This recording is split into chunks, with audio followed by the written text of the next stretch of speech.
What is a high-performance organization? This is an organization that is focused on bringing out the best of people.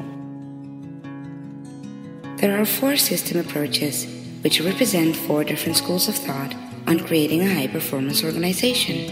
In 1980, the emergence of the SHRM discipline was heavily influenced and affected by these schools.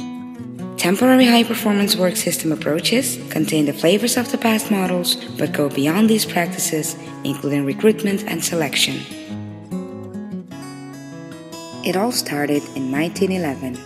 In this year, scientific management was developed by Frederick Taylor as one of the first system approaches. But it was already implemented in practice by Henry Ford within his car company. It is one of the first system approaches within the field of management and organization, with the main goal to improve the overall performance and the cost effectiveness of the company. It is based on organizing different labor divisions within an organization, direct supervision, improved working conditions, and better circumstances while doing their job. Scientific management's main assumption about the employee's nature is that they are lazy, they don't want to take responsibility, and they are only motivated by financial incentives.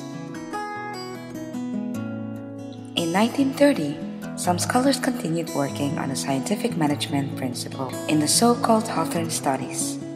Based on these studies, Elton Mayo developed in 1933 the second school of thought known as the human relation movement. It is based on employee attention and the added value of social interaction within an organization.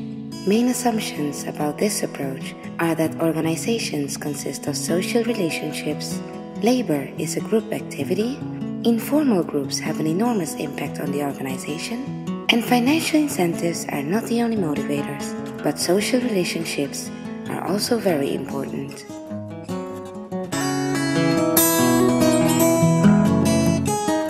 Then, Douglas MacGregor, whose work was heavily influenced by Abraham Maslow, came in 1960 with a revisionistic approach. He made a difference between Theory X and Theory Y. Theory X is a rejection of the traditional view of the nature of employees, but he believes in Theory Y. This theory has a more functional orientation with regards to the performance of an organization. The revisionistic approach integrates different aspects of labor relations and mutual dependence. However, it is not linked to the human relation movement, since MacGregor thought Mayo's approach to be too soft. It is premised on these basic assumptions: decentralization and delegation, increasing employees' autonomy and involvement, job enlargement and job enrichment, and performance appraisal. In the 1960s, another theory was introduced. The STS theory was introduced by Fred Emery and Eric Trist.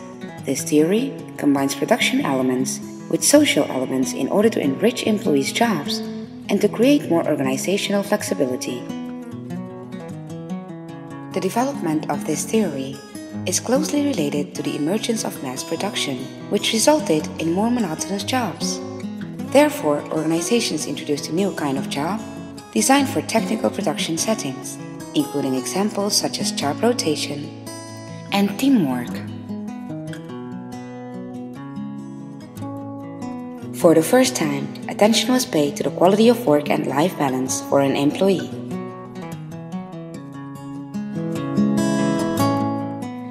Looking at some similarities the schools of thought have, we can say that scientific management and human relations movement have close supervision and close interaction.